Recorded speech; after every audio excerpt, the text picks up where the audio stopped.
what is up everyone? Welcome back to our YouTube channel. So for today's video, I'm going to teach you how you can easily add extra baggage on Air Arabia after booking.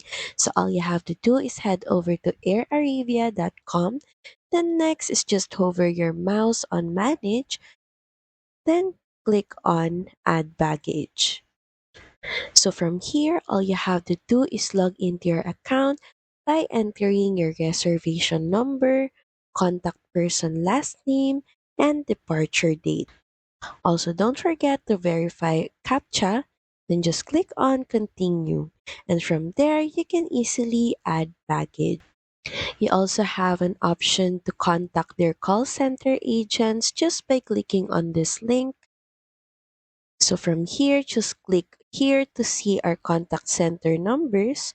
Then just choose the office. Say for example, we're going to choose United Arab Emirates. So from here, you can see offices available on United Arab Emirates. So all you have to do is just click on this.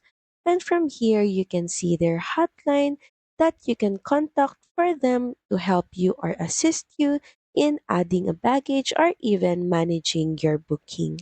So that's pretty much it. Thank you very much for watching this video. I hope that you find this video helpful.